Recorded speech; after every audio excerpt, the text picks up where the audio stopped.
Ladies and gentlemen, the story you are about to hear is true. The names have been changed to protect the innocent. Dragnet.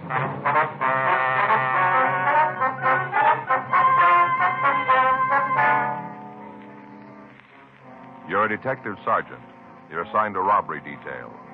You get a call that a hold-up man has hit one of the larger auction houses in your city. You have a good description of him. Your job, find him.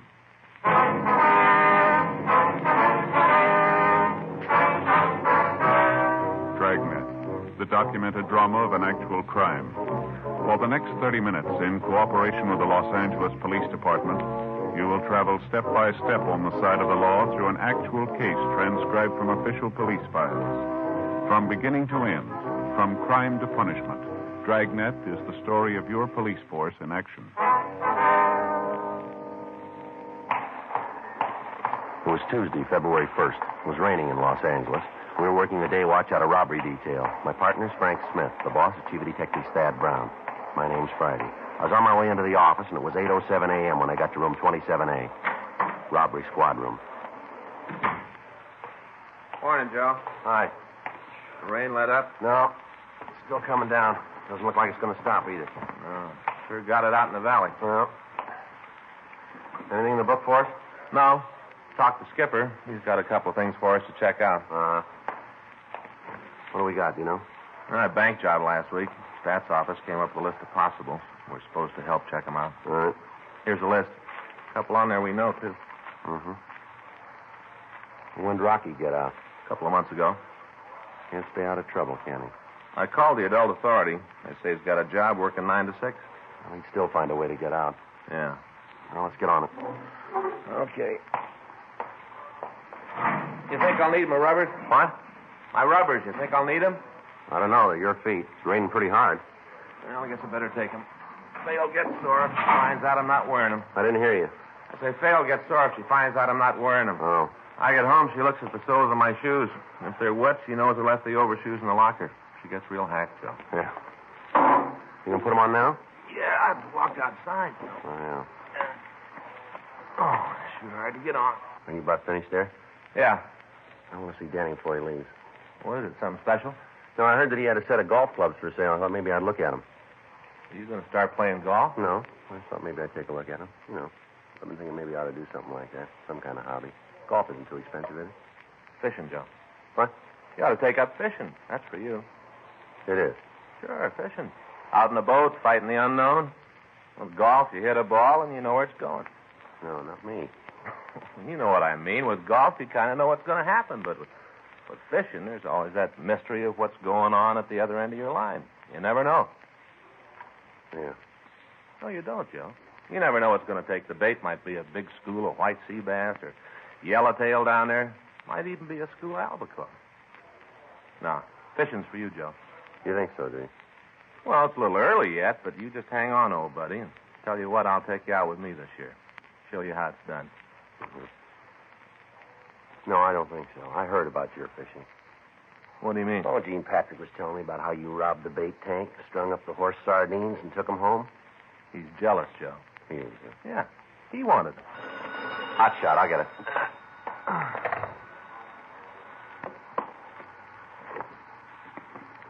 You better hurry up. We got one to roll on. Yeah? Auction house out on Wilshire Boulevard. Huh? They were just hit.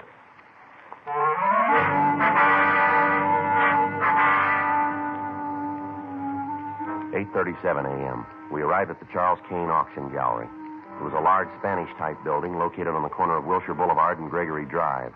A radio card answered the call, and the officers from the unit were taking reports. The policeman at the door told us that his partner was making a check of the neighborhood to see if he could come up with any information for us.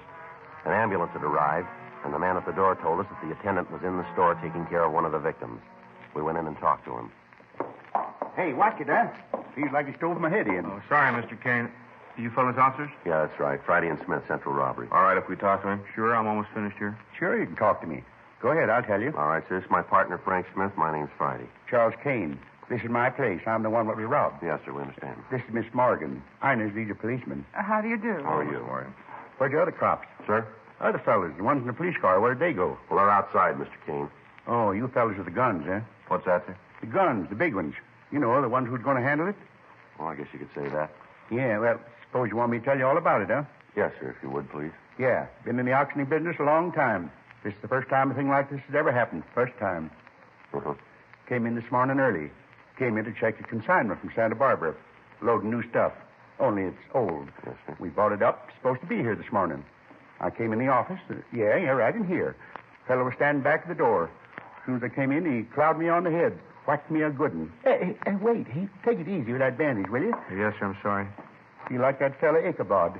Who's that? Ichabod, you know, from Washington Irving. Ichabod Crane. Fella rode around carrying his head under his arm. Yes, sir, feel like I could do that.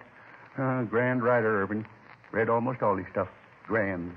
Yes, sir. What time did you come in? Yeah, grand.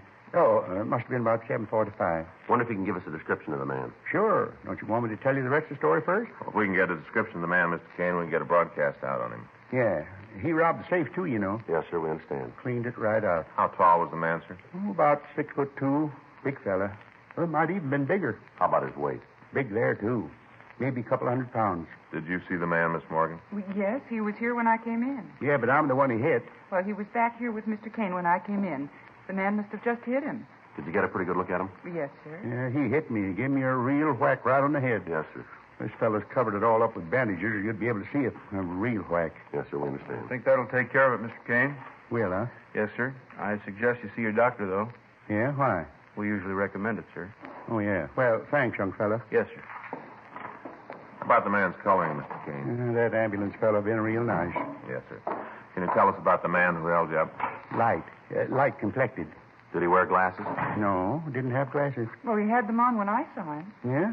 Well, he didn't when he whacked me. What kind of glasses were they, ma'am? Well, they're the ones with the plastic rims, sort of a light color. Must have taken them off when he hit me. What was he wearing? Gray suit. Business suit. Gray.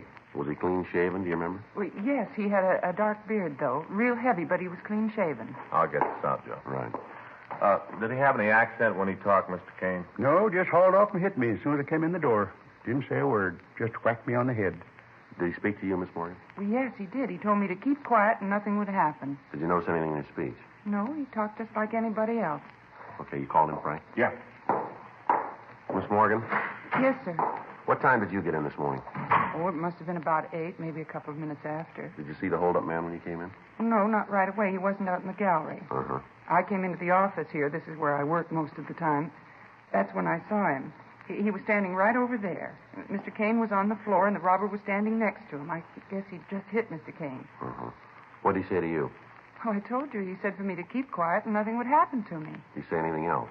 No, he didn't. Didn't say much to me either. Just whacked me. Would you know the man if you saw him again, Miss Morgan? Yes, I would. So'd I. All right, sir. Well, we'd like both of you to come downtown and look at some pictures, if you would. Oh, got him, huh? Fast work. Oh, no, sir. No, we haven't got him in custody yet, but we may have a picture of him downtown. Yeah? How'd that be? Well, if he's done this kind of thing before and he's been arrested, we'd have a record on him. Oh, yeah. Mr. Kane, Yeah? what kind of a burglar alarm system do you have here in the store? Oh, it's right there on the window. Mm-hmm. Hey, you see those little strips of foil? Electricity runs through them. They get broke, and it rings the bell out in front of the store. You're not on a system, though, are you? Huh? Oh, no. Always figured that if the bell went off, the cops would be here soon enough. I see. He must have found out some way to turn the thing off, though. Didn't ring at all. I'd heard it if it had. I'd heard it sure. Do either of you people smoke? Yeah, both of us. Got out the broadcast, Joe. Good. Call the crime lab. They're on the way. All right, fine. I took another look at the front door. Whoever broke in sure knew his job real clean. You got anything? Well, we don't know yet. Either of you two people smoked this morning here in the office? Not me. Sure could use a cigarette, though. Calm me down. There you are, Mr. Kane. How about you, miss? Thank you. Why all these questions about smoking?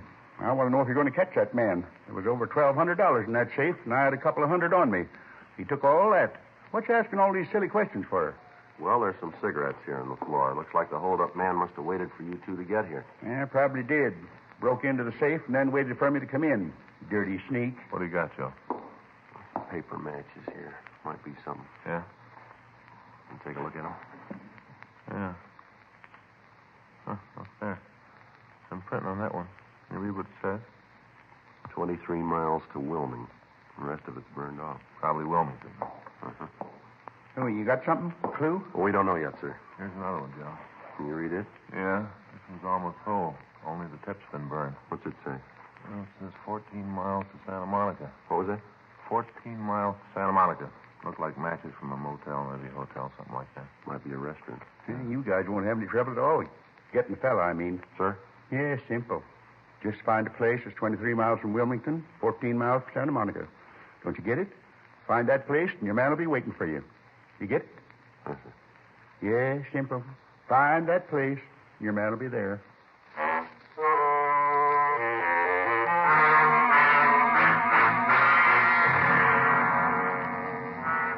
9:20 a.m.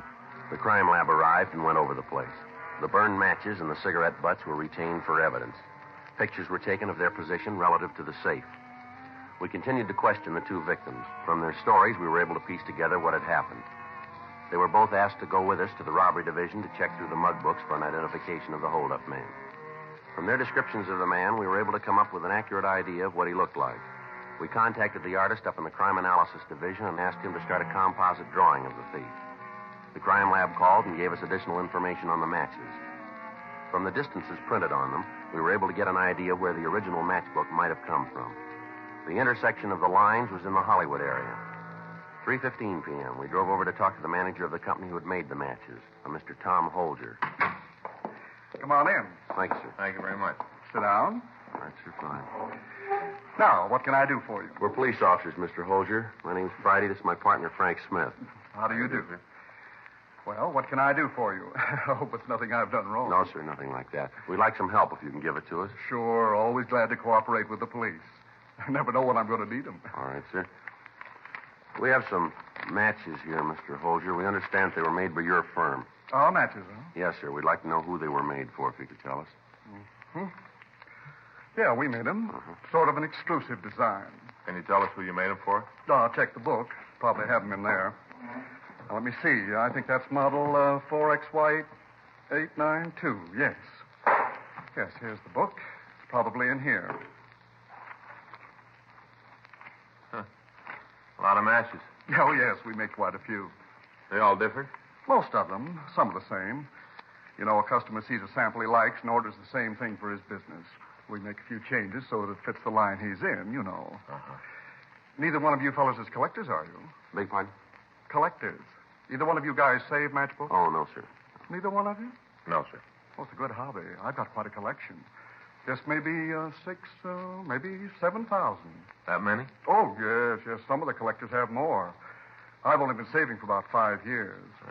Well, working in a place like this makes collecting easier, huh? Oh, no, you can't do that. Huh? Well, I can't take them out of these samples. They can't. Oh, no, that wouldn't do at all. You have to find them. Wouldn't be fair to take advantage of my position to get the books. Oh, no, not fair at all. Wouldn't. Oh, no, I take trips. Drive all over to get ones. Last summer, I went back to the Smithsonian Institute. Now, they've really got a collection. Oh, it's just beautiful. Is that right? Oh, my, yes, beautiful. Had a wonderful trip.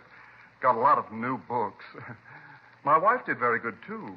Came back with 2 shopping bags full of sugar. How's that? Sugar. She saved sugar cubes. You know, with the wrappings to tell where the cubes came from?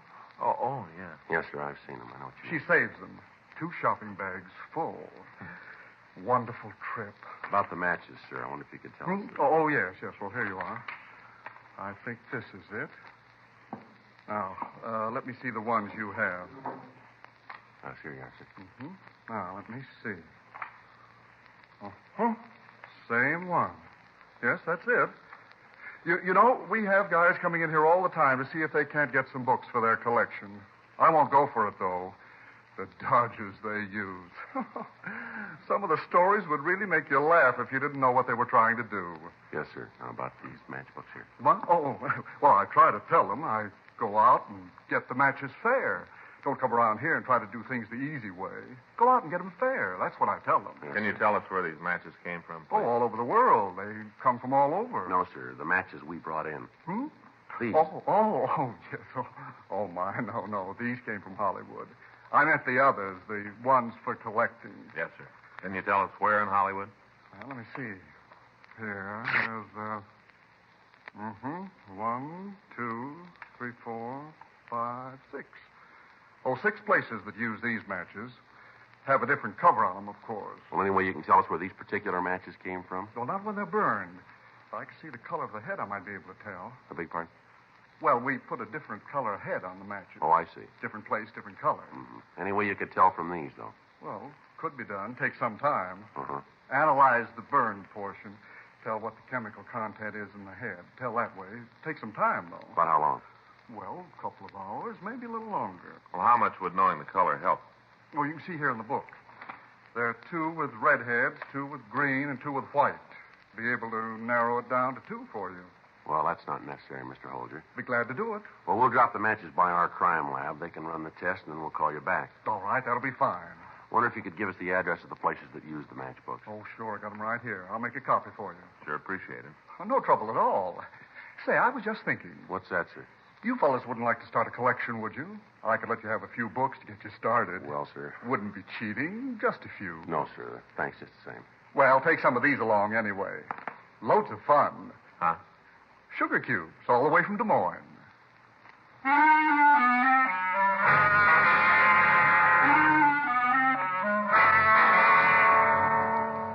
We got the list of places using the type of book matches found at the scene of the robbery. We told Tom Holger that we'd be back if we needed any more help, and then we left. 5:30 p.m. We called the office and talked to Sergeants Murphy and Rafferty. We gave them the addresses of the 3 motels and asked them to check them out. 6:46 p.m. We started to check out the 3 motels on our list. The rain continued to fall. The Weather Bureau's report indicated that it would keep up for another 12 hours. At the first 2 places, we got no new information on the holdup man. 7:29 p.m. We checked at the last place on our list. Yeah? Police officers would like to talk to you, sir. Oh, sure. Come on in. Thank you. Boy, it's sure coming down, isn't it? Yes, sir. Now, what's all this about? Something wrong? No, we just like your help. Nothing I can do. Say, you guys like a cup of hot coffee? Take the chill out of your bones. No, sir, no thanks. Got it all ready. Won't be no trouble. No, sir. Thanks just the same. Well, how about your partner? No, thanks. All right.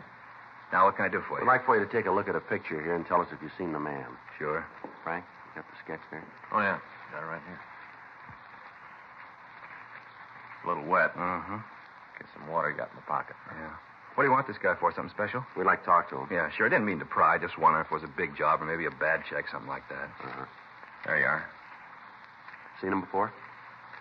This his description down here at the bottom? That's right. Robbery, huh? Yes, sir. Big deal. You seen him? I'm not sure. Description fit a lot of people. Uh-huh. Does it fit anyone registered here? Yeah, at least 4 guys. 7:36 p.m. We continued to talk to the manager of the motel. He went through the registration cards of the 4 men who answered the description of the holdup man that we were after. We were able to eliminate 2 of them. In the manager's company, we left to check out the other 2 occupants. Cabin number 26 was registered to a John Keller. He had given his address as 1624 Shannon Street, San Francisco. There's nobody here. You want me to open the door? Better let us do it, huh? Figure he might give you some trouble? We don't know, sir. I hope not. I run a quiet place here. I like to keep it that way. All right, would you just stand over there, sir? Sure.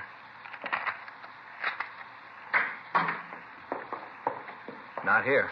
When'd you see him last? Well, I didn't see him at all today. Last time was yesterday evening. He came by to see if there's any phone messages for him.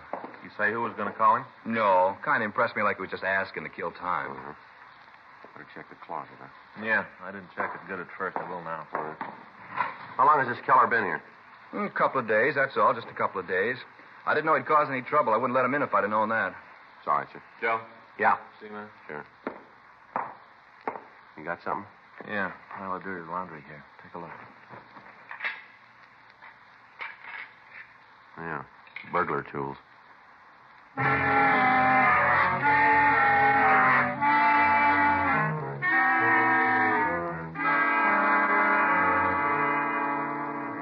The burglar tools were not disturbed until they could be checked for fingerprints. We asked the manager of the motel to go back to the office and act as if nothing had happened when the suspect came in. He told us the motel had a switchboard telephone, and we asked him to ring us in the event the office called. I called the city hall and told them where we were. I also asked that another team of men be sent out to help us with a stakeout. Then Frank and I settled down to wait for John Keller. The rain kept up. We waited. 8:30. No sign of the suspect. The office called to say that they were sending Stewart and Creasy out to relieve us at midnight. 9:30. 10:15 p.m. Well, I sure wish we could smoke. Yeah. Wonder what he's doing out on a night like this. Sure coming down, isn't it? Yeah. Hope Fay and the kids are all right. Is there anything wrong? No, but once in a while when it rains real heavy like this, the storm drain across the street gets clogged. Water backs up, fills the street, you know. Yeah.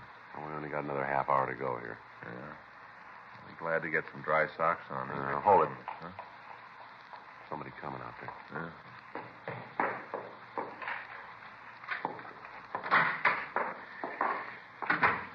All right, Keller, stand still. Who are you? What are you doing in my place? Police officers, you're under arrest.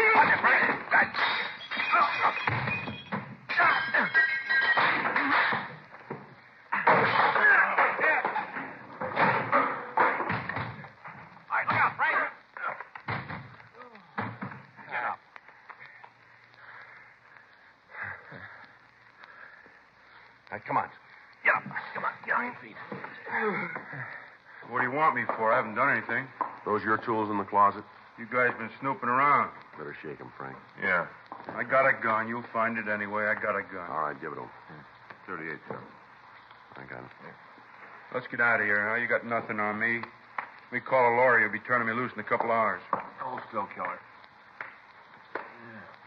What do you got here? Pretty wise. You guys don't miss a trick. No. 32 strapped to his leg, Joe. What are you doing with that, Keller? I'm saying nothing until I see a lawyer. Where's your wallet? In my coat. Is that where you keep your money? You know a better place? All right, take it out. Lousy cops think they own you. You ever done any big time? I know what you're talking about. All right, come on, Keller. You know what's going on. You ever done any big time? Yeah. Where? Back east. For what? Armed robbery. You on parole now? None of your business. Now, look, we're going to find out anyway. Save yourself some time and us some trouble. Answer the question. So I'm on parole. What's that prove? Your parole officer know you're out here? Yeah. Didn't he tell you it's against the law for an ex-con to have a gun? He told me. Then how come you got two of them? I drove out here. You need protection on a trip like that. How much money you got in your wallet there? I don't know. About how much? I haven't got the slightest idea. I always know how much I got. Maybe it makes a difference to you. Count it. What for? Count it. 50, 100, 150. Put it out on the table, will you, so we can both count it. Now let's try it again. 4, 7. It's, comes out $3,053. You want me to count the change in my pocket, too? Where'd you get the money? I worked for it. Where? None of your business. All right, Keller, let's go downtown. Frank, you want to get the tools? Yeah. Pick up the money, Keller. Put it back in your wallet. Look, suppose I just leave it there and walk out of here. Wouldn't that make it all right? You know better than that. Now put it back in your wallet. It doesn't make any difference anyway. You guys got nothing on me, nothing you can hold me on. Yeah. Come on, Keller. Get your hands behind. Yeah. I'll get the tools, Joe. Right. Hey, how about my coat? Your what? My coat. All right, here. Now let's go. You guys are sure going to feel pretty silly. Is that right? Sure, you got nothing on me. My lawyer will have me out in no time. He's a good lawyer. Yeah, well, he's going to have to be. Huh? To get you out of this one.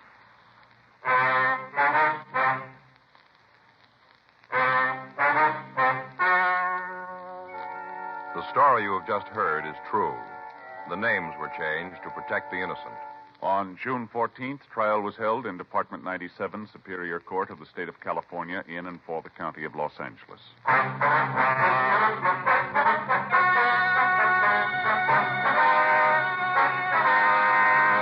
John Rudolph Keller was tried and convicted of robbery in the first degree, 1 count, and burglary in the first degree, 6 counts, and received punishment as prescribed by law. Robbery in the first degree is punishable by imprisonment in the state penitentiary for a period of not less than 5 years. Burglary in the first degree is punishable by imprisonment for a period of not less than 5 years in the state penitentiary.